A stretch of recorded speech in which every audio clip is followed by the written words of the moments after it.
Señora Presidenta de la Comunidad de Madrid, señores embajadores, autoridades, miembros de representaciones diplomáticas, señoras, señores, muchas gracias por su presencia en este nuevo acto, ya el 17º, en el cual la Comunidad Judía de Madrid, de alguna manera, rinde tributo a la memoria del Holocausto y homenaje a todas sus víctimas.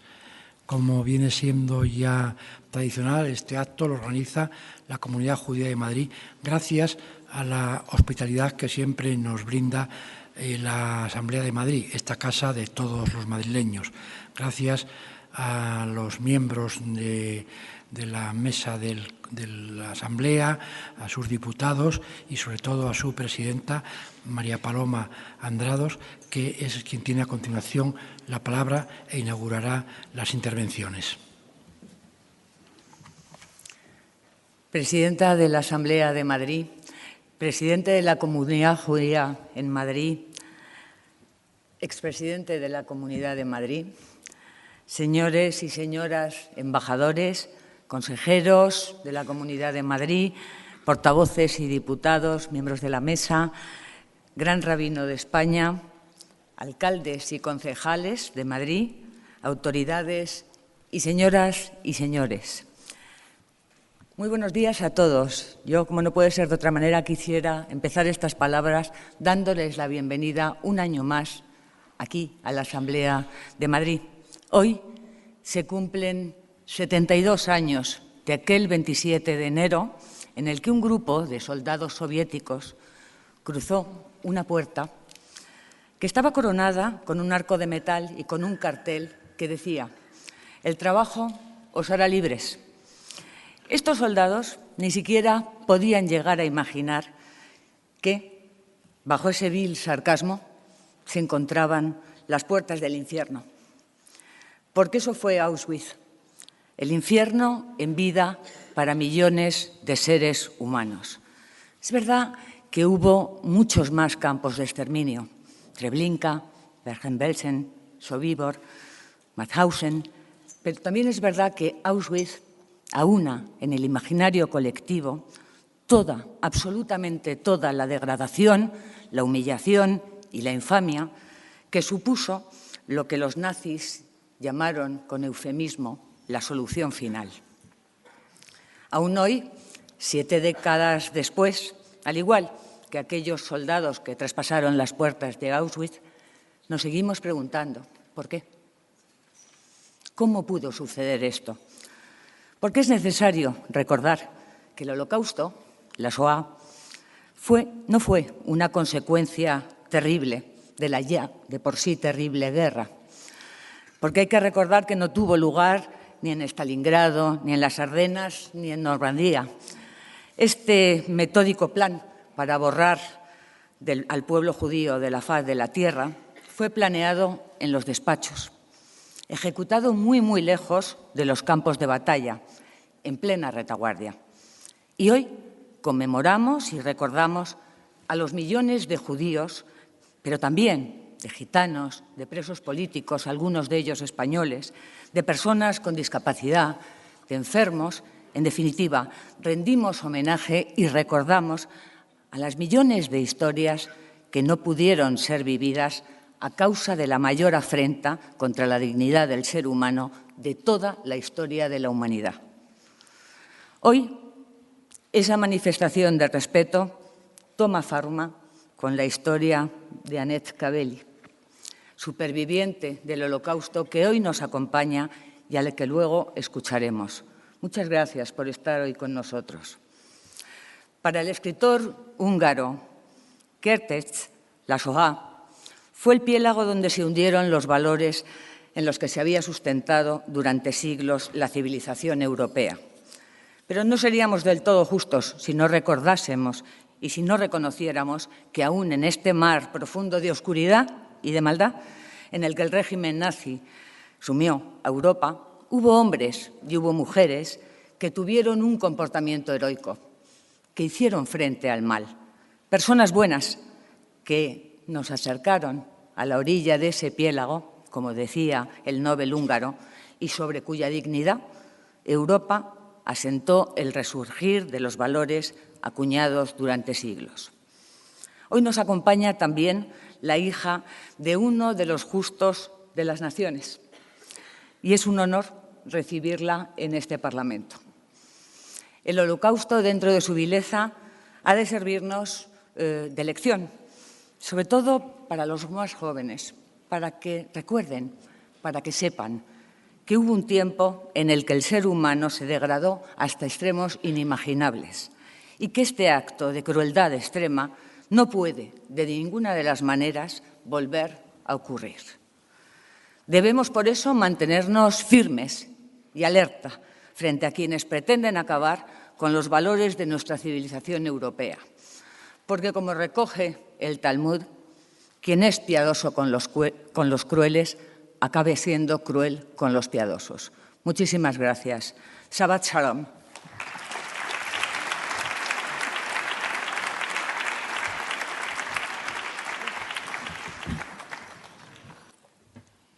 A continuación vamos a proceder al tradicional encendido de las velas que tradicionalmente se hace en memoria de las víctimas del Holocausto. El encendido será precedido por la lectura de diferentes textos que afectan a los testimonios de las víctimas y serán leídas por los alumnos del Centro de Estudios Ibi Gabilón, Escuela Estrella Toledano. Señoras y señores, hombres de después de la guerra, sé que no colocaréis flores sobre mi tumba. No sabréis cuál será el lugar de mi sepultura, tal como no es el lugar de sepultura de mi madre, mis hermanas y hermanos y todos mis conocidos, cuyas cenizas abonan todos los campos y todos los jardines. No tengo miedo de escribir, tengo miedo de profanar su memoria, la memoria de los justos olvidados que dentro de 10 años, o tal vez incluso menos, nadie los recordará, ni a ellos ni a la memoria de esta terrible destrucción. Estas palabras de Leib Rochman, un judío de Minsk que se escondió en un establo, fueron registradas por él mismo en su diario antes de ser asesinado. Junto a ellas, miles de palabras semejantes son las que nos convocan año a año a estar presentes en este día, a realizar un alto en nuestras obligaciones cotidianas y recordar, para honrar a las víctimas, para prevenir a la humanidad y para no permitirnos el olvido, el acostumbramiento o la rutina ante la muerte. Los testimonios de las víctimas, registrados en diarios secretos, en notas diminutas arrojadas desde los vagones o en letreros escritos a sangre, nos hablan de la voluntad de seguir viviendo, de la voluntad de dejar testimonio de aquello que estaba ocurriendo, del deseo de perpetuación y sí también del anhelo de venganza. La resistencia espiritual, manifestada en cada hogar, en cada reunión de estudio, en cada canción y en cada plegaria, fue puesta a prueba día a día, inscribiendo silenciosas y gloriosas páginas de heroísmo.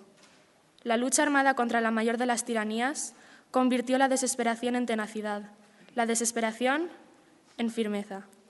Y las palabras finales de las víctimas nos descubren sus rostros, humanizando a cada una de ellas, dotándoles de la imagen y semejanza que los verdugos quisieron arrebatarles.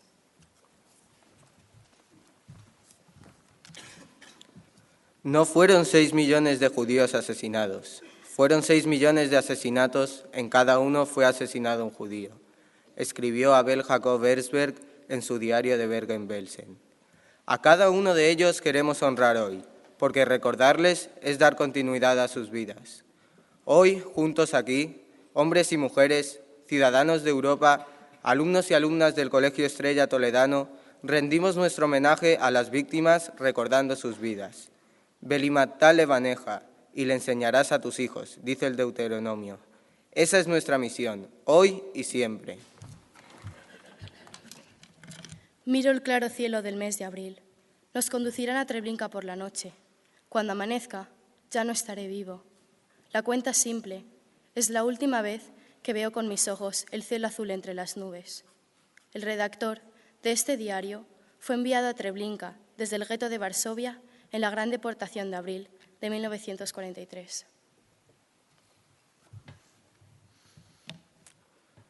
Encendemos la primera vela en memoria de los millones de hombres, mujeres y niños asesinados en los guetos, los bosques, los campos de exterminio, prometiendo recordar y honrar su memoria, devolviéndole la dignidad de la que nadie pudo privarles, a pesar de la inhumanidad del sufrimiento.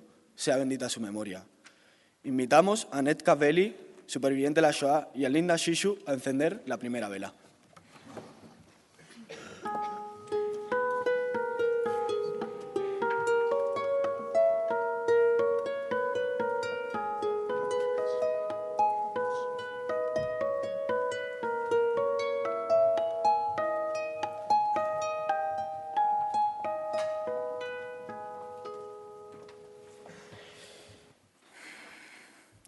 No podemos olvidar.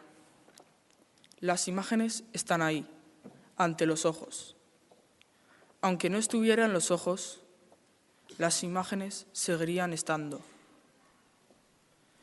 Creo que si tuviera capacidad para olvidar, me odiaría. Nuestro paso por ahí ha dejado en nosotros bombas de tiempo. De vez en cuando una estalla. Y entonces no somos sino dolor, vergüenza y culpa. Nos sentimos avergonzados y culpables de estar con vida, de comer pan hasta saciarnos, de llevar en invierno un buen calzado abrigado. Una de esas bombas, Kathleen, sin duda, provoca la locura. Es inevitable. Quien estuvo allá se ha llevado consigo un poco de la locura de la humanidad. Un día u otro ascenderá a la superficie. Elie Wiesel, Premio Nobel de Literatura, sobreviviente del Holocausto. Encendemos la segunda vela en honor de aquellos supervivientes que hicieron de la memoria su máxima de vida, perpetuando el recuerdo de las víctimas y enseñando al mundo el horror para que éste no volviera a suceder. Elie Wiesel y Joseph Borer, miembro fundador de la Comunidad Judía de Madrid, supervivientes ambos fallecidos este año. Cada uno a su manera, nos dejaron sus enseñanzas para mirar al mundo con valentía y hacer frente a la indiferencia con firmeza. Invitamos a Eva Leitman Borer, superviviente de la Shoah, Rafael Benatar y Nicolás Borer, a encender la segunda vela.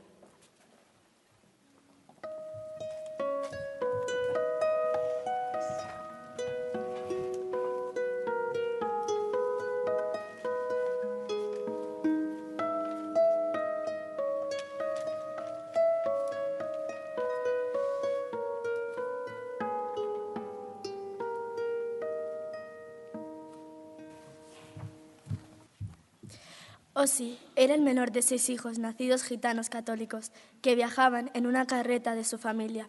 Su caravana pasaba los inviernos en Viena, la capital de Austria, y los veranos en la campaña austriaca. Los Zeptoka pertenecen a una tribu de gitanos llamada la Labora Roma, que se ganaban la vida como traficantes ambulantes de caballos. Los ancestros de Ossi habían vivido en Austria por más de 200 años.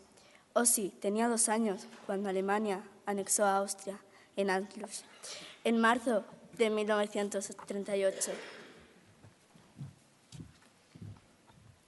Cuando Ossi tenía 5 años, los alemanes se llevaron a su padre. Luego se llevaron a su hermana, Kathy. Finalmente, Ossi y el resto de su familia fueron deportados a un campo nazi, en Birkenau, Auschwitz. Ossi enfermó de tifus y fue llevado a las barracas para prisioneros enfermos. No le dieron ningún tratamiento médico en la enfermería.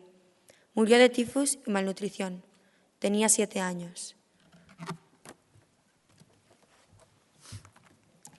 Encendemos esta vela en honor y memoria de los miembros de las diferentes minorías nacionales, sociales, religiosas y étnicas, víctimas de la persecución y el exterminio nazi.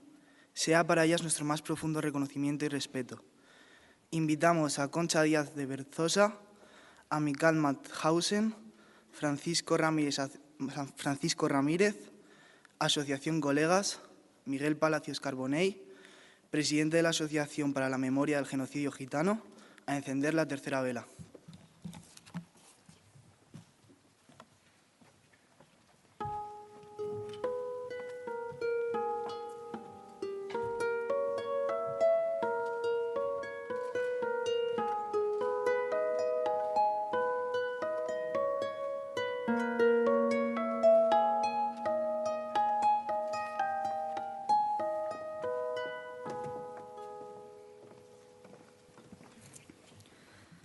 Ser observador pasivo era la regla.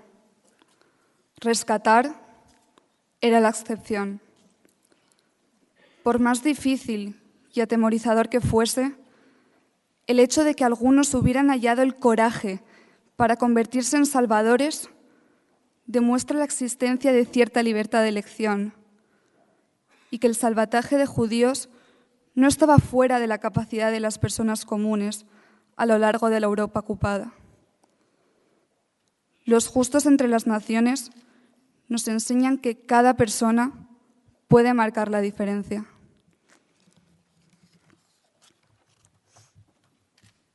Encendemos esta vela en honor a los anónimos héroes de la resistencia espiritual, quienes supieron elegir el camino de la solidaridad, dejándonos un legado ético que parecía estar muriendo.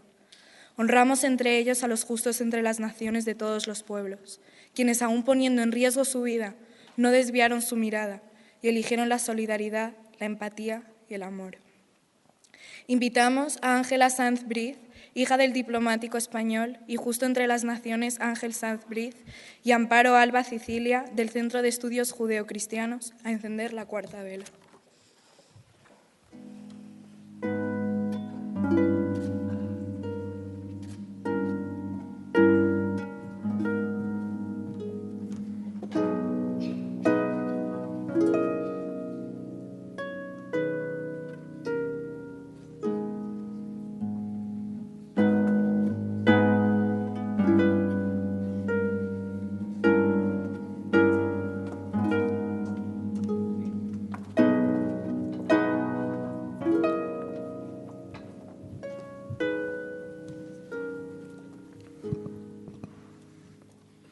Estamos en la estación de tren.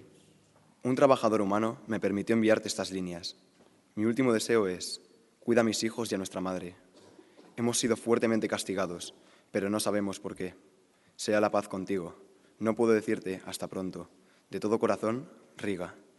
En pocos minutos saldremos de la estación de tren y viajaremos a la eternidad. Cuida de nuestra madre. Nos dieron a mí y a mi marido la posibilidad de quedarnos porque trabajamos. Pero nuestro pequeño hijo debe marcharse y no queremos dejarlo solo en su último camino. Vamos juntos hacia la muerte. Hemos aceptado nuestro destino. Durante la noche se encanecieron nuestros cabellos. Reza a Dios que os ahorre lo que estamos viviendo. Es nuestra última comunicación. 3 notas dirigidas a su hermana desde la estación de tren de Chentojova, antes de ser transportada. Encendemos esta vela en homenaje, en honor a todos aquellos quienes hicieron frente a la segregación, la humillación, la persecución y el asesinato, depositando la luz de la esperanza en los niños y jóvenes, preparándolos para la vida, aún en medio de la muerte. Luz que llega a nuestros días, indicándonos que somos portadores de su memoria. Luz que nos requiere asumir la responsabilidad de luchar contra el negacionismo, rechazar el odio, combatir la indiferencia y elevar, por encima de todo, los principios de la convivencia y de la vida misma. Invitamos a Miguel de Lucas, director del Centro Sefarad de Israel, y Federico Smolkin, alumno del Centro Ibn Gabirol, Estrella Toledano, a encender la quinta vela.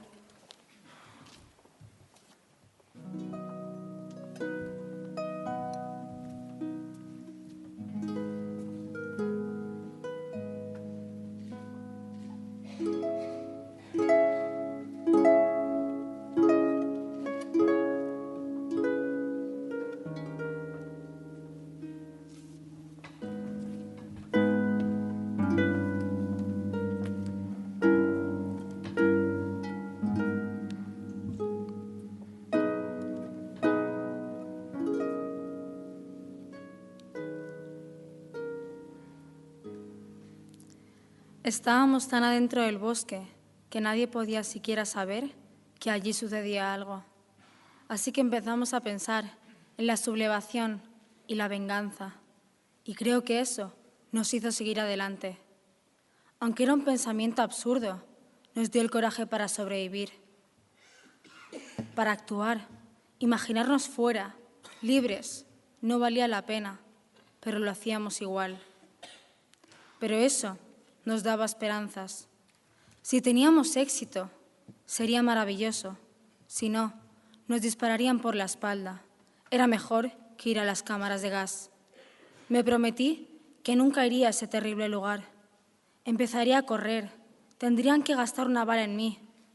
Y empezamos a organizar, a planear. Eso nos mantuvo vivos. Tal vez podríamos hacer venganza por todos aquellos que no podían hacerlo. Testimonio de Esther Rahab acerca de la sublevación en Sobibor. Encendemos la sexta vela en honor de los combatientes, aquellos que a través de su lucha desigual forjaron el camino, convirtiendo en realidad el ideal de una patria propia, en la que los judíos pudiesen ser iguales entre las naciones. Jóvenes que fueron al combate enarbolando la bandera azul y blanca del Estado de Israel que luchaba por nacer.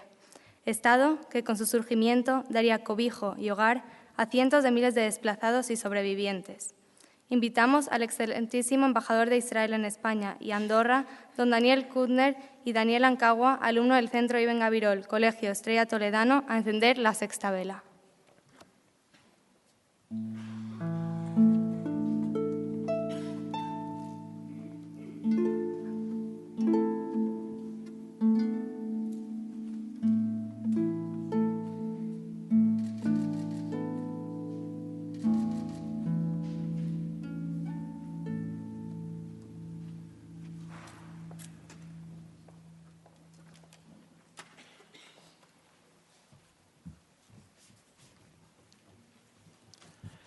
A continuación, el reverendo Moshe Bendahan va a proceder a la lectura de la oración Malé Ranjamín, Señor misericordioso. Por favor, vamos a escucharla de pie.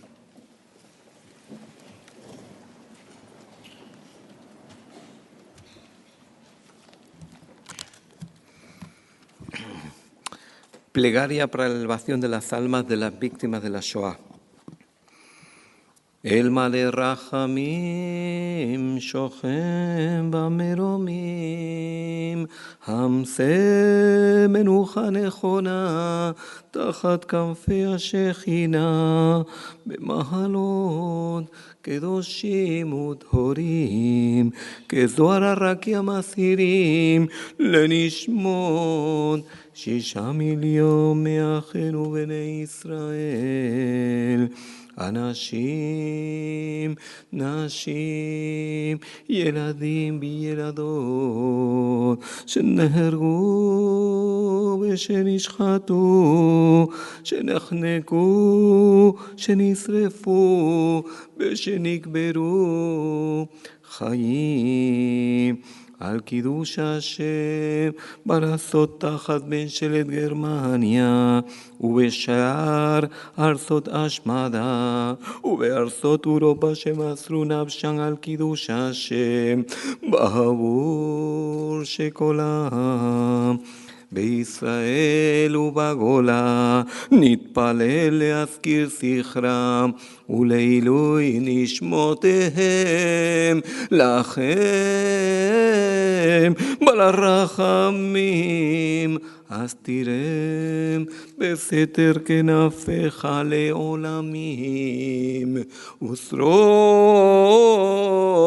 בגפרך נשמותיהם בגן עדן אדוני ונחלתם ארץ אל תכסה דמם ותשתוק לצעקתם וינוחו בשלום על משכבותם ונאמר amén. Dios, lleno de misericordia que reside en las alturas, concede perfecto reposo en el reino celestial entre los justos y los puros que brillan resplandecientes a las almas de los 6 millones de nuestros hermanos y a todos los hombres, mujeres y niños que fueron vilmente asesinados, quemados, ahogados, estrangulados y enterrados vivos, santificando el nombre divino en los países del opresor nazi. Todos ellos son merecedores de que hagamos una plegaria para recordarles y elevar sus almas. Dios misericordioso, conserva por siempre sus almas vivas bajo tu gran presencia, descansen en paz y todos los presentes diremos amén. A continuación guardaremos un minuto de silencio en homenaje a las víctimas de la Shoah.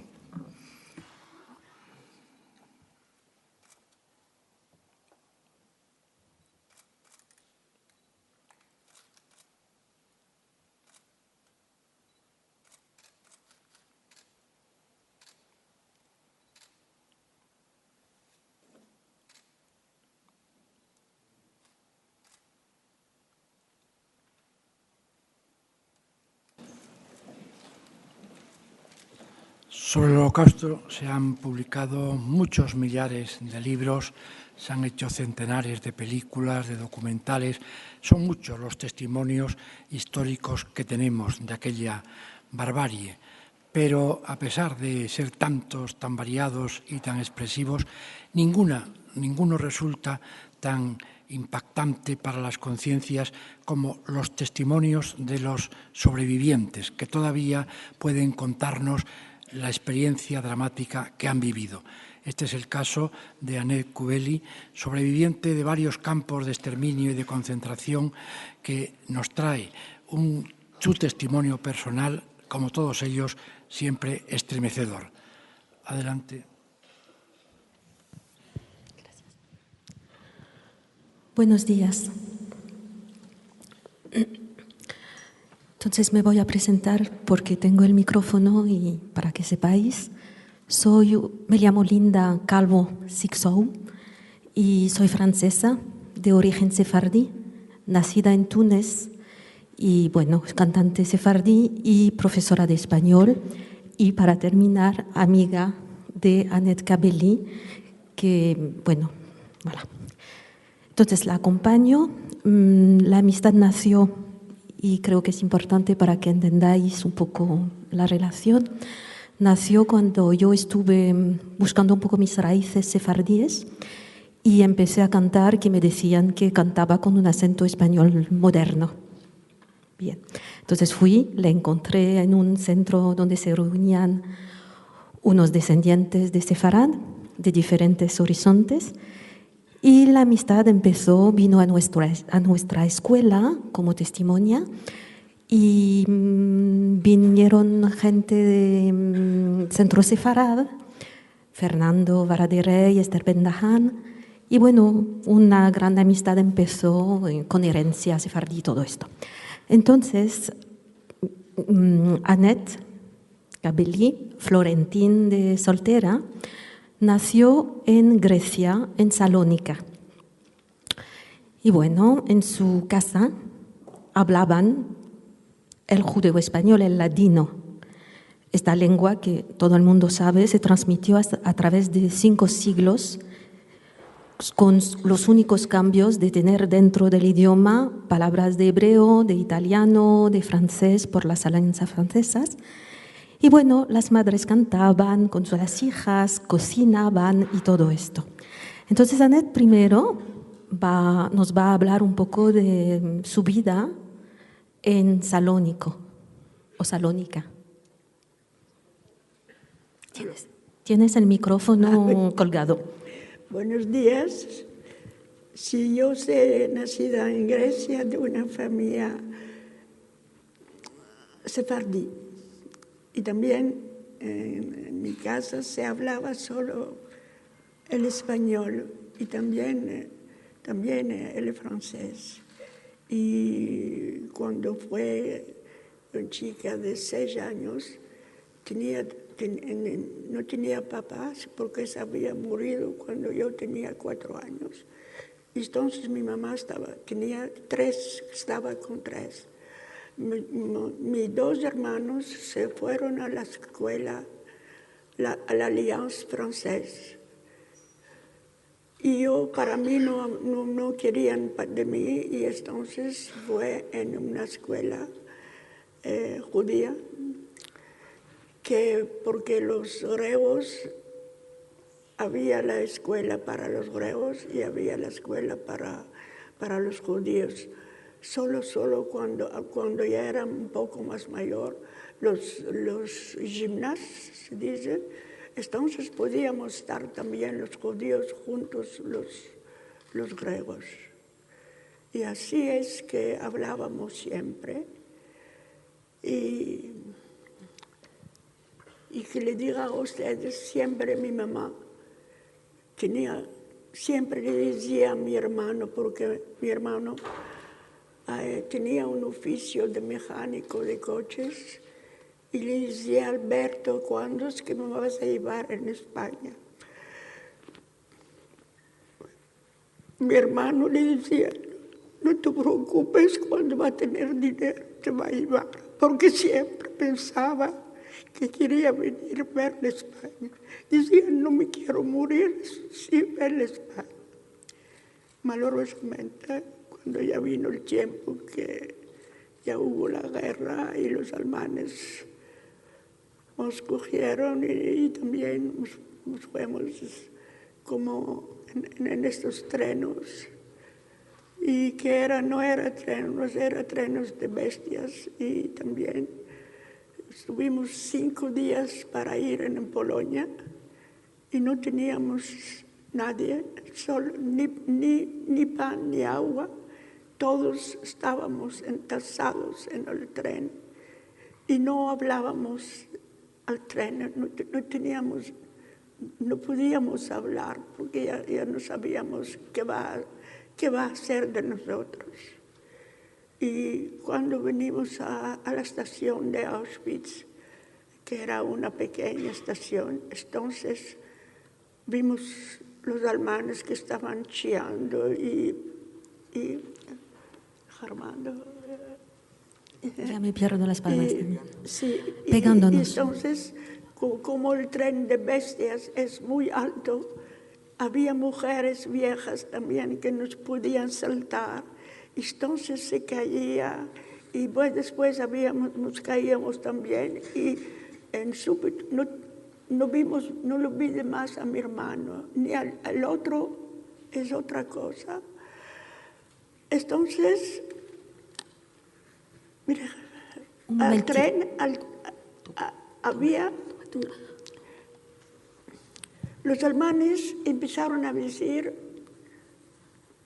las mujeres con pequeños, los viejos, las viejas, tienen que tener esta dirección y subirse al camión donde hay la Cruz Roja. Sí, eso era. Y entonces había unos cuantos que los alemanes decían, porque veían los jovencitos, esto era para trabajar, y también por las mujeres también. Y le decía tú, porque necesitaba de la obra para trabajar. Y el resto, entonces sean los otros, que sean pequeños o que sean jóvenes, ya era directo a la cámara de gas. Y entonces mi mamá me dice, ¿para cuál ir a pie? Entonces pues iremos con el camión. Y veo que mi sobrina estaba chillando, Aneta. Entonces vino con un alemán, que para mí parecía que tenía 2 metros, y unas gafas, y unos partos hasta abajo.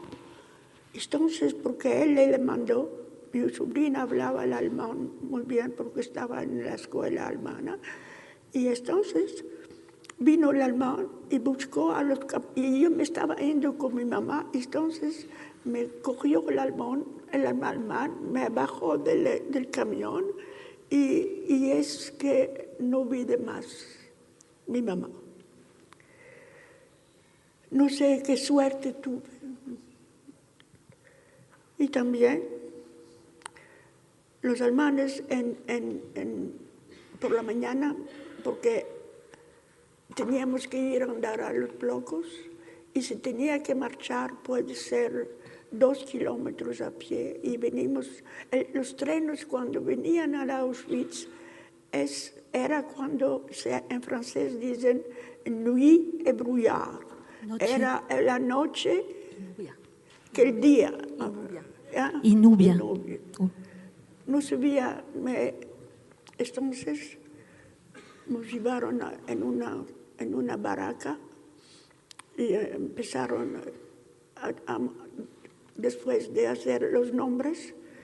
Por ejemplo, mi sobrina se llamaba Mir, pasó la prima, y yo como Florentina pasé después, y empezaron a tener los números, porque ya no sabíamos más el nombre. No oí nunca, en 26 meses de campo, no oí nunca el nombre mío. Era solo con los números, porque metían en la puerta, este número se debe de estar aquí, este número se debe de ir, así. Y fue que por la mañana, y después que se terminó, nos llevaron al baño, dimos todos los pelos de toda la parte del cuerpo, y después nos metieron en una ducha, y había 6 mujeres que ponían la ducha muy caliente, y nosotros chillamos porque estaba caliente, y ellas reían porque es como si fuera un filmo, y después ponían el agua helada, y entonces chillábamos. Y después pasábamos y nos daban este traje que teníamos rayé, y después nos llevaban en el bloque que debíamos estar, porque los alemanes tenían miedo, porque en Grecia había la malaria. Yo también, cuando fui chica, me iba a la escuela 4 días la semana, y el tiempo estaba con malaria. Y tenían mucho miedo de esto los alemanes. Y nos dejaron en la baraca 2 semanas para ver quién es que va a estar enferma. Y así fue que estuvimos 15 días.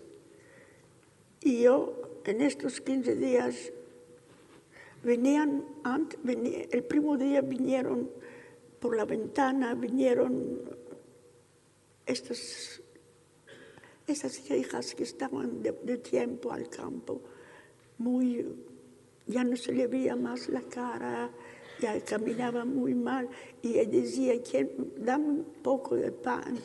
Entonces el primer día podíamos darle pan, el segundo empezamos a tener hambre, o sea, la baraca, porque nos daban la mañana era un café que no era café, era una agua negra, y después una sopa por el día.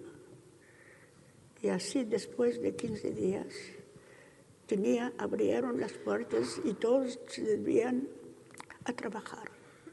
Y no querían salir, y empezaba a pagarles con ¿Pegarnos? Sí, y entonces, porque estábamos afuera y venían los bloques que decían, yo necesito 3 personas, porque le mancaba para ir al labor. Otras venían, decían, yo necesito, porque las otras ya se habían morido.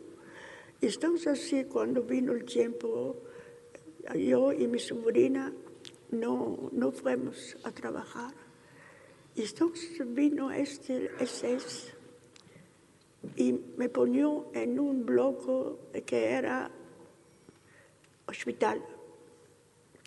Y también era un bloque donde no había judíos, eran todas mujeres que eran prisioneras de polonesas.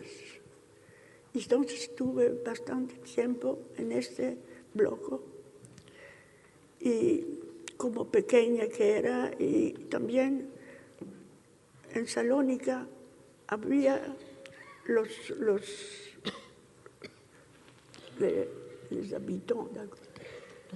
habitantes que moraban de la parte de la Serbia, de la parte de la Yugoslavia. Entonces estos griegos no sabían hablar el griego y tenían siempre, vestían como si fuera que estaban en Yugoslavia y no hablaban en el griego. Y entonces yo, como era chica, el nono mío trabajaba con ellos. Y ya empecé también a poder hablar un poco en la lengua de estas personas. Y así fue que cuando ya empezamos a tener en Grecia, teníamos una carta de alimentación que era, no sé cuántos, era como si fuera un pastel lleno de agua de trigo o de maíz. Y entonces, ya empecé, yo también no tenía, y trabajaba en este hospital, y también estas personas, como eran de política, tenían una cantina aparte. Entonces, como ellas eran enfermas, no podían a comprar, y siempre me daban el ticket y traía sopa y traía cosas que me decía que traía. Y entonces que en no sufrí, porque no solo no sufrí, porque ya tenía un poco más la comida. Y también ya no es que no tenía frío, ya no trabajaba en las calles. Y fue que el trabajo para mí no era por favor, vider la mierda. Lo voy a decir porque no se atreve a decirlo, vaciar la mierda y, bueno, de los enfermos. Y entonces era a 200 metros de la baraca, hasta que iba muy bien, quedaba ahí media hora y después tornaba. Y como a mí había 3 hijas, así, que éramos para ese trabajo. Y cuando tenía una para dormir, porque era 3 etajes, había arriba, a medio y abajo. Yo estaba abajo y vi que las polacas tenían patatas debajo de mí. Entonces tenía miedo, no sé, y un día empecé con 2 patatas. Marrubí, se dice marrubí, 2 patatas. Bueno, vi que no dijeron nada. Al otro día no era más 2, ya era 3. Y así, cuando ya tenía 4, digo, basta. Y por la noche, en estos hospitales, como si fuera de aquí afuera, había 2 puertas, por esta parte y por la otra parte. Y también había un horno que era en medio de la baraca. Los enfermos se podían calentar un poco, poníamos fuego en este horno y por la parte también, y los enfermos se subían en arriba y estaban contentos porque estaban porque había calor. Y así es que pasé un momento en este hospital y malorosamente después de este hospital tuve el tifus y me llevaron en el bloque del tifus como a todos. Tuve siempre, no sé de qué, tuve suerte que este bloque era todos, venía cada 2 días, venía para cogerlos, para llevarlos a matar. Porque siempre había gente enfermos de esta enfermedad. Y a mí la bloca no me dejó. Y un día me dice, mira, Aneta, yo no te voy a llevar al forno. Si te mueres, va a ser una muerte natural. No es que me dio ni medicina, no me dio 40 días. Y lo que el peor era que por la noche había que pedían el meollo porque tenían mucha fiebre. Y empezaban a llorar, mamá, mamá, ven, tómame, mamá, ven, tómame. Y también las urinas, tenía siempre que caía de la otra parte de la...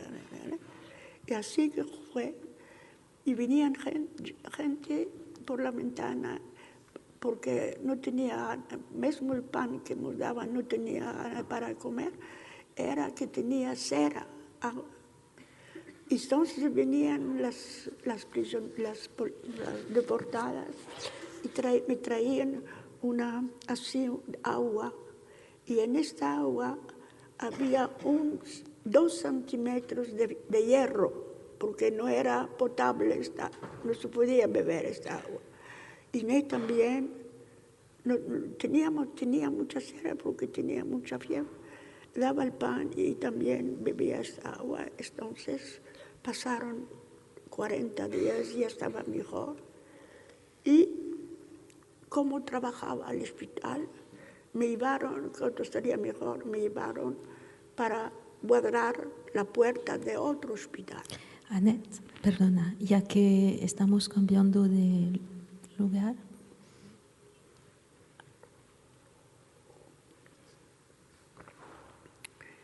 Y cuando fue que era al otro hospital, porque era hospital para los judíos,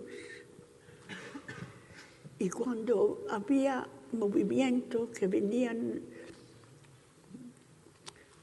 el chef del médico con 2 doctores vestidas como si fueran que estaban al hospital, el más mayor, el más rico, con él, una alemana y una judía checoslovaca. Y venía a hacer la inspección del bloque. Yo tenía la puerta y cuando veía esto que ya pasaban, y en alemán decía Achtung, quiere decir atención. Entonces, el bloque había un movimiento que debía estar, todas las enfermas debían estar en la cama, y también como si fuera un hospital como los otros hospitales, y pasaba este doctor y miraba y decía, cuando había la selección, lo peor era cuando eran las fiestas judías. Y entonces venían los 6 que ya estaban medio borrachos, cerrábamos la puerta y por favor, ¿cómo tenía la puerta? Había enfermas judías que me decían, Neta, déjame salir. Bueno, dejaba unas cuantas, nunca le decía, porque yo en mí decía, mira, y a ti te si haces muchas cosas así, te van también a llevar al horno. Entonces venían, cerraban las puertas y había los 6 que estaban en medio y tenían que todas las enfermas tenían que estar en pies. Y no había pijama, no había, estaban siempre desnudas de arriba hasta abajo y estaban esqueletos, no es que estaban bien, había pocas que estaban también, porque no saben ustedes, cuando venía el tren, había un comando que se llamaba Canadá. Este comando era que los trajes que venían, había bloques de mujeres y bloques de hombres, donde triaban separaban las ropas. Y también había enfermas de estas que estaban muy bien porque tenían de comer, no sufrieron, tenían todo, porque cuando venía el transporte había también cosas. Entonces pasaba una, decía, tú por aquí, cuando pasaba otra por ahí, otra por aquí, no sabíamos las que eran para quedar o las que se debían ir a la cámara de gas. Y cuando ya se iban, porque ya le dije a usted, no había nombres, entonces la que escribía el bloco, entonces les metía en una parte, ya sabíamos que en esta parte se debían de ir y los otros se iban a dormir, o sea, a estar en la camareta. Y también cuando venía el momento que venía el camión por el transporte y se subían en el camión y ya sabían dónde están yendo y no siempre desnudas, no había más. Y entonces, que me perdone, había judías que cantaban Kolot Baleva. Y yo decía, ¿cómo tienen fuerza de cantar? Y siguen así, sin hacer nada. Y cuando no había más lugar porque en este momento venía mucha gente, entonces les dejaban en un bloque que era afuera del campo. Por la noche las oíamos chillar, llorar, un día, 2 días, 3 días, y entonces ya no oíamos más. Ellas se morían todas, ¿no? Y en las paredes que fueron a ver, porque yo me fui de Auschwitz, de Auschwitz el 18 de enero, me fue de Auschwitz porque los rusos estaban avanzando. Entonces nos vas a hablar de la marcha de la muerte, ¿no? Sí. Y entonces me dijeron que en estas paredes había las uñas de las personas que ya no que querían romper y salir. Y entonces, cuando ya empezamos a oír que había la guerra, los rusos con los alemanes que estaban muy cerca. Y entonces, al 18, después trabajaba en una fábrica de material. Había 24 horas, esta fábrica se laboraba 24 horas, a las 24. Había las de noche y los que trabajaban por el día. Y nos llevaban también cada día. Bueno. Y cuando vino orden que vimos que los de la noche no vinieron a trabajar, y entonces pensamos que ya nos vamos a liberar. No era a liberar. Y cuando vinimos nosotros al campo, porque fuimos a la fábrica, pero no trabajamos, cuando vinimos por la noche, porque el transporte que se fue el primo para la marcha de la muerte, también les dieron un poco de un pan, una cubierta, lo que podían darles. Y para nosotros cuando vinimos ya no había más nada, ya no había nada. Y esto es el 18 de enero. Y estuvimos caminando 5 días en este frío y la nieve. Y cuando una no podía andar, entonces venía el SS por detrás, la tiraba y la dejaban abajo. Y en veces tenía la suerte de entrar unos cuantos en las granjas con las bestias.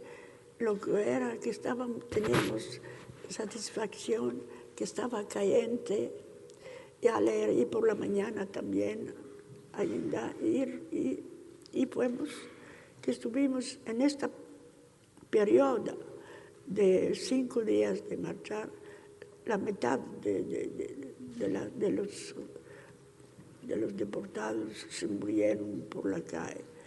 Y yo también, cuando veía a un hombre muerto abajo, porque tenía a mi hermano y sabía el número de mi hermano, corría para ver el cadáver y le ponía el abrazo para ver si era mi hermano. Y después me subieron en un tren, en los trenes siempre abiertos, sin nadie. Y la nieve, siempre la nieve. Entonces los alemanes siempre se empezaron a fuir y no había momento para nosotros para ir en otro campo. Dejaban pasar los alemanes, los trenes, y después cuando había un momentito caminaba también el tren, y cuando después nos dejaban una hora así o noche, nos dejaban sin, la nieve, solo la nieve. Y después arribé en un campo que se llamaba Ravensbrück. Y en este campo era también mujeres que eran prisioneras de derecho común. Derecho común. Este campo era muy pequeño. Sí. No podía dar satisfacción la comida y quedábamos sin comer. Ya no se podía más, ya decíamos bastante, que nos maten y que no iremos más, no queremos más vivir.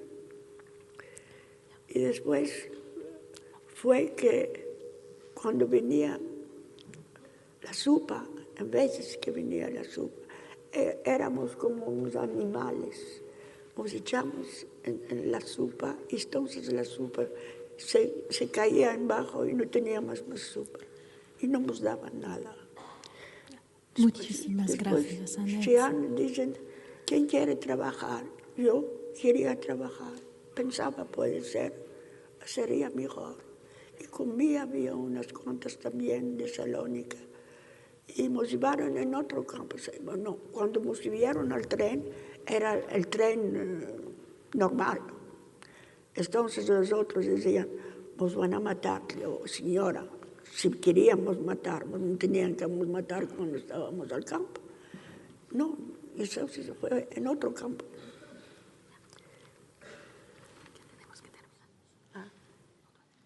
Se finó. Y así fue liberado. Este campo se llamaba Marco. Y es así que nos llevaron también después. Y me liberé al 2 de mayo. Muchísimas. Lo que puedo decirle es esto. Muchísimas gracias, Annette, por tu testimonio y por haberme llevado contigo.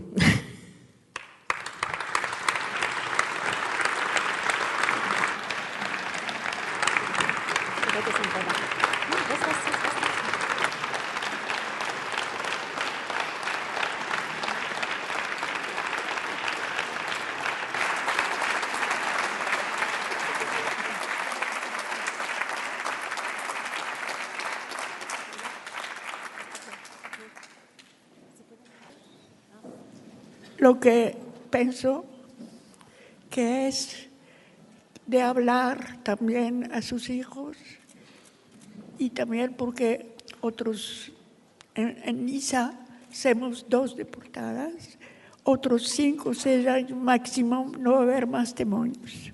Entonces, lo que pienso es de dejar también un souvenir y hablar, porque nunca más venga esta cosa que vimos, porque ahora también hay más peor en otras partes. Es otra política, no es lo igual. Y es por esto que pues tenéis obligación de les hablar, porque necesitamos, no sé cuándo se va a terminar, porque hay pueblos que dicen que no existía esto. Esto es lo que os rogo, esto es, lo digo de todo mi corazón, porque otros pocos años ya no seremos más.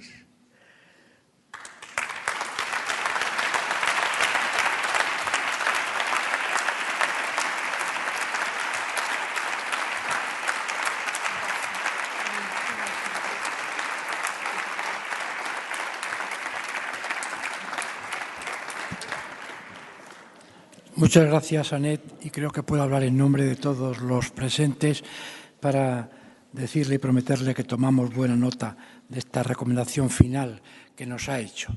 Con mucha frecuencia se dice que una imagen vale más que 1000 palabras.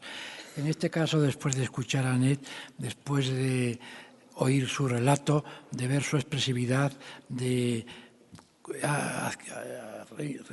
escuchar sus recuerdos, creo que se juntan muchos elementos para sacudir las conciencias que puedan estar durmiéndose después de los años transcurridos acerca de la barbarie que ha sido el Holocausto. Y a continuación, el embajador de Israel, don Daniel Cooper, tiene la palabra.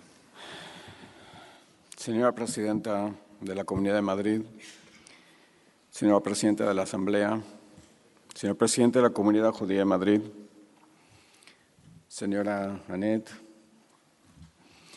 diputados de la Asamblea, colegas del cuerpo diplomático, autoridades, dirigentes comunitarios, Kvod Harav, alumnos y alumnas de los institutos de Madrid presentes hoy, señores, señoras, amigos todos, ¿qué podemos decir después de este testimonio? Quisiera comenzar felicitando a la Comunidad de Madrid por convocar nuevamente este acto recordatorio en el Día Internacional de Recuerdo del Holocausto. A pesar de que la guerra, el sufrimiento, el derramamiento de sangre están presentes hoy en día en las pantallas de televisión, los ordenadores, informando de lo que sucede en Siria, en el Estado Islámico, en Boko Haram, entre otros. Es necesario un esfuerzo educativo para que los jóvenes entiendan que hace solo 2 generaciones, aquí en Europa, que pretendía galardonarse con el título del continente más civilizado del mundo, 6 millones de judíos y desdichados miembros de otros colectivos considerados indeseables fueron exterminados con extrema crueldad, sistemática y premeditadamente por los nazis, sus aliados y colaboradores, por el solo hecho de ser judíos, o también Roma, o homosexuales, o enfermos mentales, o refugiados republicanos. Los números son tan enormes que pierden sentido. Es un universo de tragedias personales e individuales. Mi propia familia se salvó del genocidio por haber emigrado a la Argentina en los años 20 del siglo pasado. Pero mis abuelos tenían hermanos, padres, tíos y primos en Polonia. Hace muchos años, en una de mis visitas de Israel a Buenos Aires, mi abuelo Jaime me mostró una caja donde guardaba antiguos recuerdos del viejo continente. Me llamó la atención un sobre de billetes extraños. Eran zlotys polacos de la preguerra. Le pregunté a mi abuelo de qué se trataba. Mi abuelo Jaime me contó que él y mi abuela mandaban dinero desde la Argentina a sus familiares. En esa época se mandaban sobres con billetes sin otra protección que un lacrado de seda, y llegaban. Este sobre iba dirigido a las hermanas de mi abuela, con una carta en yiddish, el idioma de los judíos del este europeo. Pero esta carta, mandada a la misma dirección de siempre, retornó con un sello portador de un terrible mensaje: destinatario no conocido en dirección. Pocas palabras, pero un significado inmenso. La familia de mi abuela ya no vivía en esa casa, habían sido deportados, tal vez peor. Solo nos podemos imaginar nosotros la agonía de pensar en lo que ese mensaje podía significar. Las hermanas de mi abuela no sobrevivieron. Una de ellas había emigrado en su momento en la Argentina, pero encontrando al ambiente local no de su agrado, retornó a Polonia. Su hermana, con 2 hijas que se estaba preparando para emigrar, suspendió subsecuentemente sus planes y permaneció en lo que se convertiría en pocos años en el escenario del genocidio más grande de la historia. Mi madre, entonces niña, no entendía lo que era una guerra, pero veía a su abuela rodeada de la familia y amigos, leyendo juntos el diario judío de Buenos Aires, el Jüdische Zeitung, y llorando amargamente. Mi familia, tan lejos, no podía hacer nada. Pero tampoco las potencias que combatían en la guerra no hicieron lo que moralmente se exigía para frenar la máquina de la muerte. Y esta funcionó incansablemente hasta el último día de la derrota nazi. Tren tras tren tras tren, por toda Europa en dirección a Auschwitz, a Treblinka, a los otros campos de la muerte. Y el mundo cayó. Queridos amigos, el pueblo judío aprendió la lección. Hoy en día los judíos tienen un Estado propio. No todos viven en él, pero todos saben que en caso de necesidad imperiosa tienen dónde encontrar refugio. Un Estado judío que mantiene las puertas abiertas, que da todo lo posible para defenderlos y en caso de necesidad de salvarlos. Pero preguntaréis, ¿acaso es posible otro holocausto? ¿Otra persecución masiva de judíos en el mundo actual? ¿No son esas cosas del pasado, superadas ya por el progreso de la humanidad? No lo sabemos. Esperemos que no sea posible. Pero para que no suceda, debemos mantener la memoria de lo que sucedió en el continente más civilizado del mundo. Debemos educar a las jóvenes generaciones para que no olviden. Debemos combatir sin descanso los brotes de antisemitismo y de los de intolerancia, y no solo contra los judíos. Antisemitismo de ultraderecha, antisemitismo de ultraizquierda, antisemitismo islámico, antisemitismo disfrazado de antisionismo. Debemos defender al Estado judío, al Estado de Israel, para que prospere en su patria histórica, en paz con sus vecinos, y oponernos a los que quieren su destrucción y le niegan su derecho a defenderse. Queridos amigos, educación, lucha intransigente contra el antisemitismo y contra todo tipo de prejuicios y racismo, y defensa del Estado de Israel, el único Estado judío del mundo. Esta es, en mi visión, el legado que nos dejaron nuestras víctimas, y ese es el compromiso que deben asumir todas las personas de buena voluntad en este día del recuerdo del Holocausto. Muchas gracias.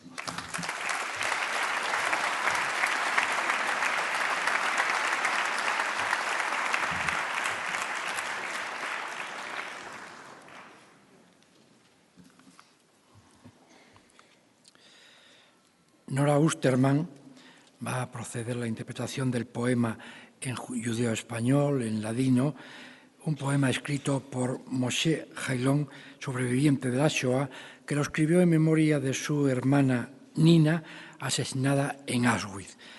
Nora interpretará este poema acompañada al arpa por Noemí Hilario Garcinuño.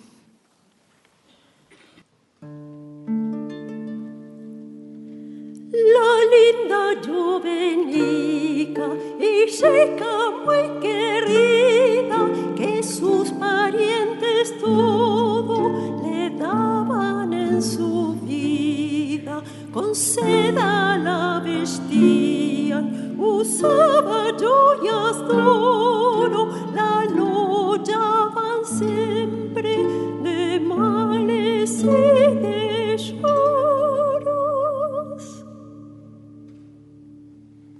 su cabellura blanda al hombro aballaba, en baño de perfumes el cuerpo se lavaba. Sus manos delicadas en agua no metía, brodando, meldando, ansí pasaba el día. O bien con sus amigas a pasear seguía, en campos o en huertos y flores acogía.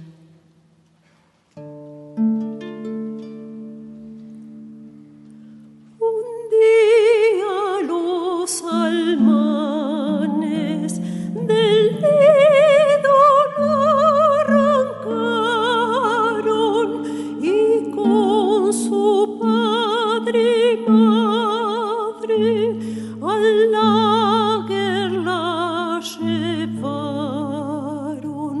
6 días y 6 noches estuvieron encerrados y adentro de vagones oscuros y sillados.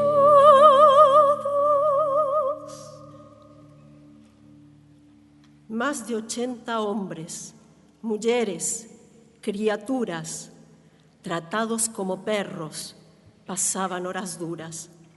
Al grupo de mancebas de ir le ordenaron a la estación finala después que se avallaron. Dejó a sus parientes, se fue sin separarse, segura que fin poco ya van a encontrarse.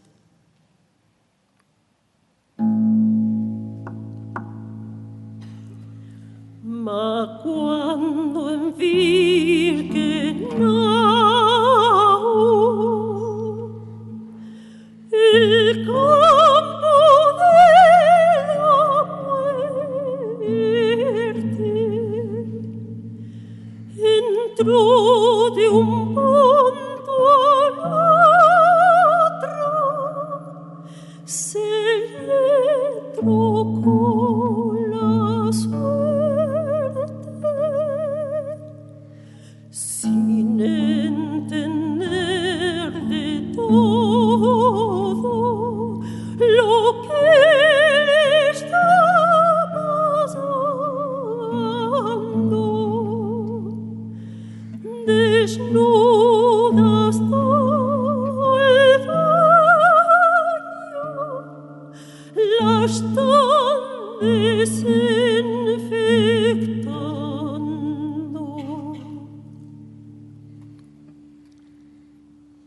No tiene más cabellos, no le dejaron nada, aparte de cundurias y yuvas envaradas. La gritan, la jarban a cada paso y paso. Su nombre es Agora, el número al brazo. Es que está soñando, es que está despierta. La aferró el espanto, su alma se alerta. En viendo las barreras, los postos, los soldados, con armas en sus manos y perros a sus lados. Sabía que su vida no es más lo que era.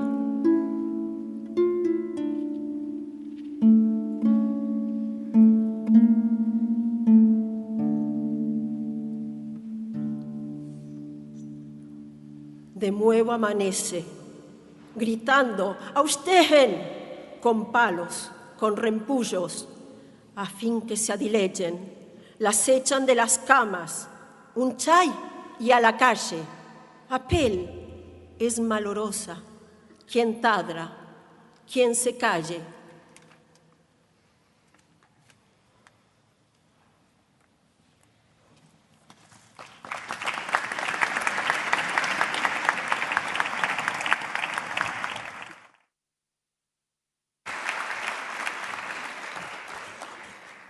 Interviene a continuación la presidenta de la Comunidad de Madrid, Cristina Cifuentes.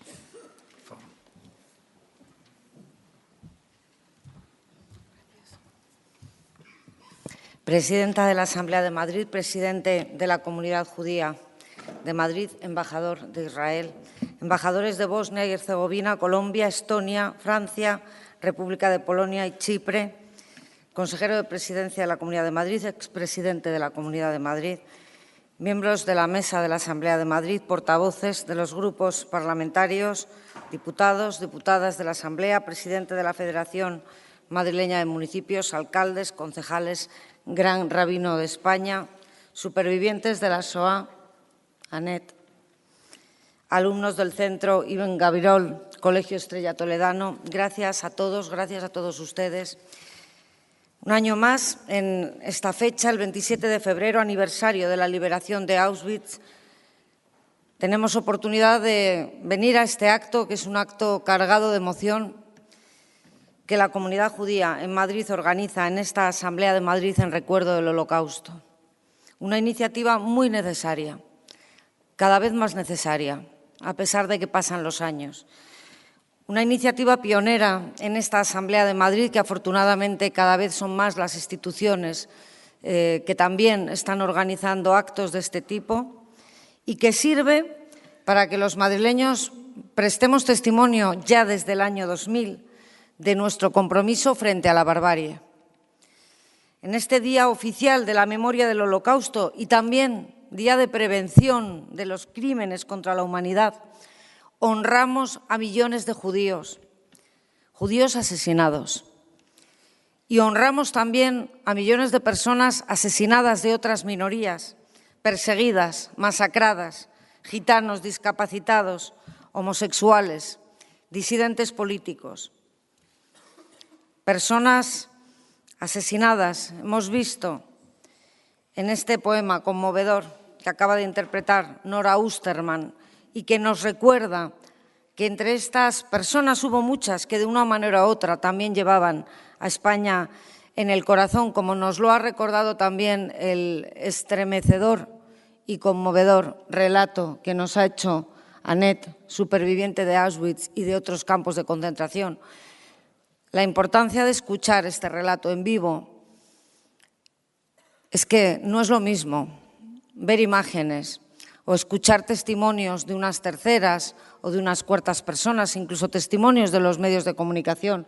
Realmente el tener la oportunidad de escuchar de viva voz a un superviviente, a una superviviente, algunas de las terribles experiencias que tuvieron que pasar, es algo que creo que todos nosotros, los que tenemos el privilegio de haber podido escuchar, tenemos también la obligación de transmitirlo de la mejor manera posible para que la memoria permanezca viva y para que se sepa en primera persona lo que ocurrió.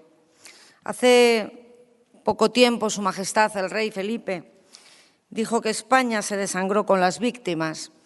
Por un lado, los miles de sefardíes asesinados en los campos y, por otro lado, los exiliados republicanos españoles que fueron deportados a Mauthausen y a otros láger.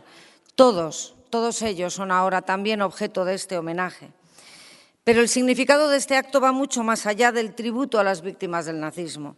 Se extiende también, y aquí se ha dicho, al coraje de todas aquellas personas que, arriesgando sus propias vidas y las de sus familias, y su posición social también, no se dejaron contagiar por los prejuicios, por la xenofobia, y los combatieron con decisión, con valentía, dándonos ejemplos a todos. Y por eso hoy sigue siendo preciso y muy necesario mantener la guardia alta para evitar que esas y otras muestras de fanatismo prosperen en nuestras sociedades, lo ha dicho el embajador. Esto ocurrió hace no demasiados años en los países, en la Europa más civilizada de todo el mundo.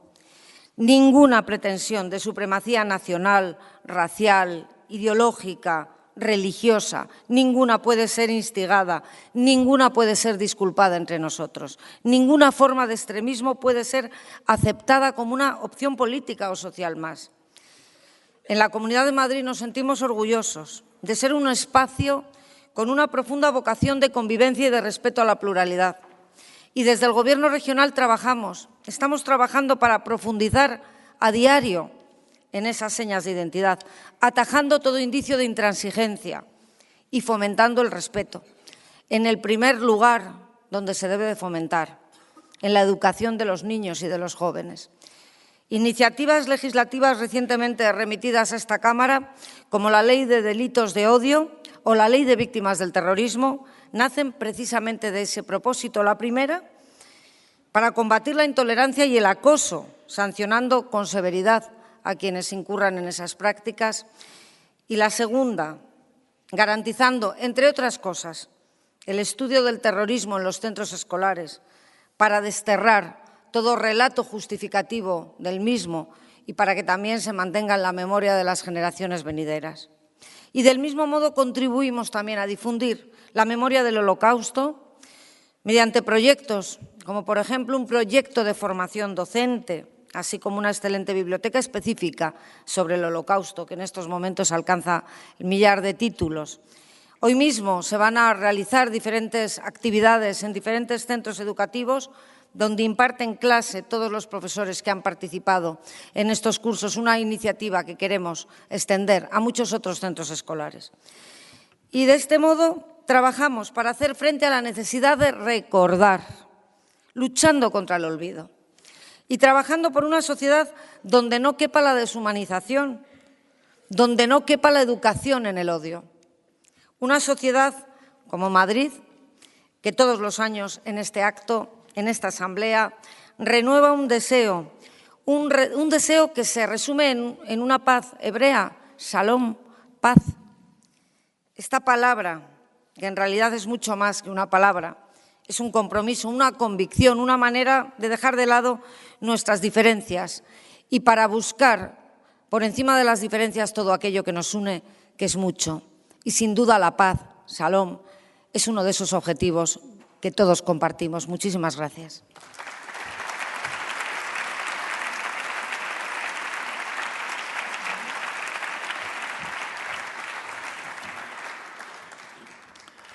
Cierra el acto el presidente de la Comunidad Judía de Madrid, David Hachuel.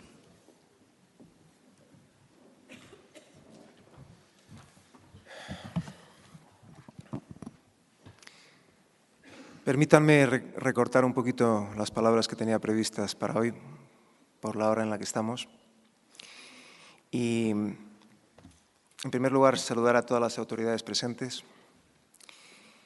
Pero me gustaría empezar manifestando mi profundo agradecimiento y mi admiración a Annette Cabelli por haber venido a Madrid a compartir con nosotros este sagrado testimonio. Gracias por ayudarnos en la durísima tarea de recordar y así de educar a generaciones venideras, en que no debemos olvidar jamás. Hoy también deseo mencionar a una persona especial que nos dejó hace unos meses y que para mí representa el espíritu de lucha, de tesón, de tolerancia y de rectitud de lo que sois los supervivientes de los campos de exterminio. Se trata de don Yossi Borer, uno de los judíos más importantes con los que hemos tenido la suerte de contar en España. Un hombre de bien, cuyo recuerdo y ejemplo nos sirven a muchos de brújula moral. Me reveló hace años que en el barracón de su campo, un judío polaco había introducido unos tefilim, las filacterias que nos colocamos los hombres, en el brazo y en la cabeza. En medio de ese horror, en un mundo aparentemente ausente de Dios, y que él desde entonces no había dejado de ponérselos. En un día como hoy, hubiera empezado yo mis palabras mirándole a él con admiración. Hoy lo hago mirando a su querida hija Eva, superviviente de la mítica comunidad judía húngara. Eva ha recogido el testigo para que la historia de su familia, de un mundo exterminado físicamente, no quede en el olvido.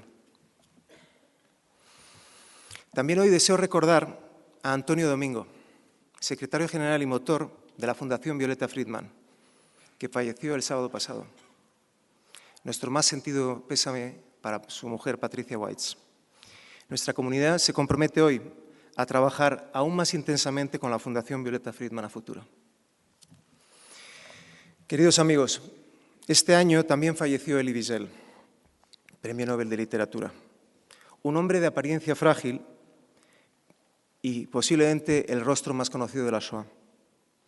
Su muerte es un aviso a navegantes del paso del tiempo y de la imperiosa necesidad de seguir educando a las nuevas generaciones, de nunca olvidar. Hoy, 72 años después de la liberación de los campos de exterminio de Auschwitz-Birkenau, recordamos y honramos a los más de 6 millones de judíos masacrados. Entre las víctimas recordamos a 1,5 millones de niños secuestrados, torturados y asesinados por el mero hecho de ser niños judíos. Nuestro recuerdo deberá siempre incluir a los cientos de miles de gitanos, de homosexuales, de discapacitados físicos y psíquicos y disidentes políticos, entre ellos republicanos españoles, todos nuestros hermanos en el sufrimiento. Y me gustaría aprovechar, Concha, para mencionar que la Comunidad Judía de Madrid desea que haya algún tipo de monumento hacia los republicanos españoles que fueron llevados a los campos de trabajo, que en realidad eran campos de la muerte también.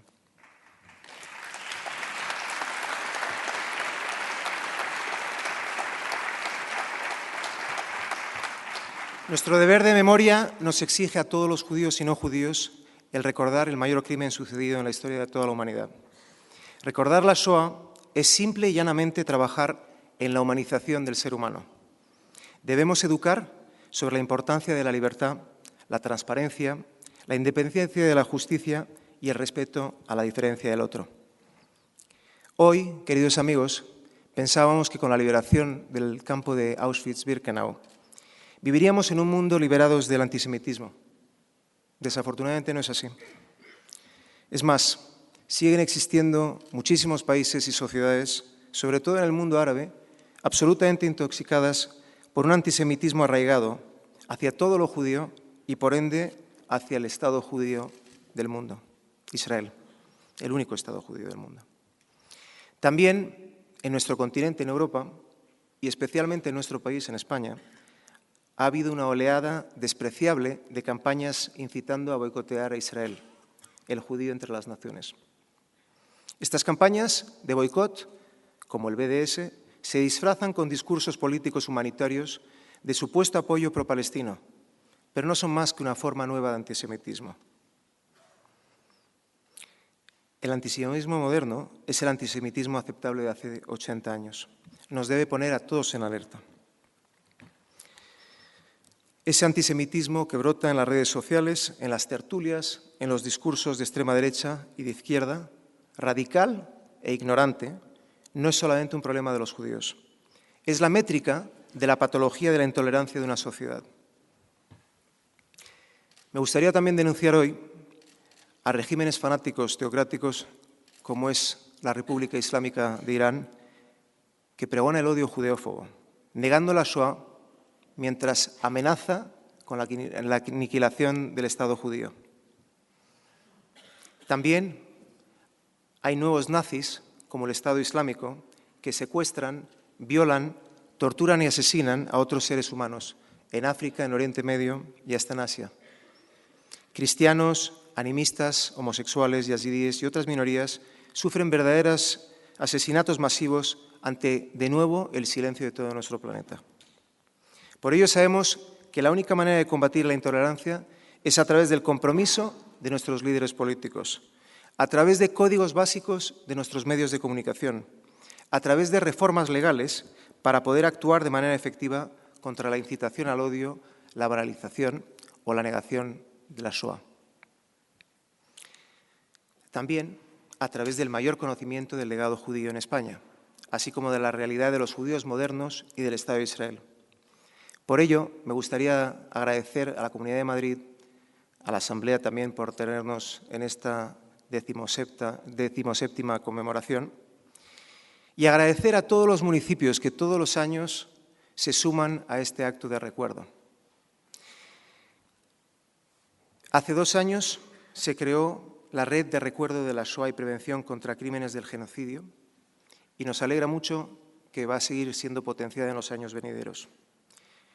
Estamos muy orgullosos de la labor que la Comunidad Autónoma de Madrid realiza junto al Centro Yad Vashem y a la comunidad judía en formación de formadores y creemos que es el mejor antídoto para que nuestros chicos en Madrid no sufran antisemitismo ni otros tipos de odios.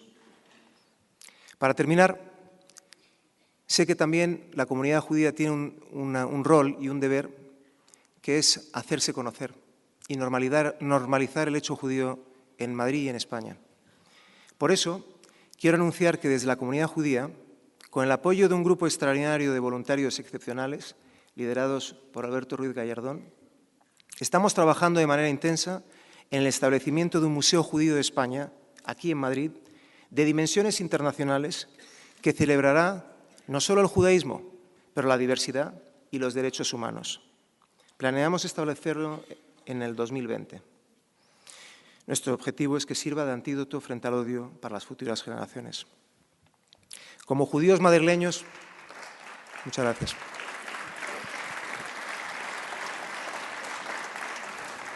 Como judíos madrileños nos comprometemos a seguir haciendo esfuerzos para que se nos conozca mejor y para que Madrid siga siendo un lugar de convivencia ejemplar basado en el respeto al otro, donde nunca seamos indiferentes al sufrimiento. Muchas gracias.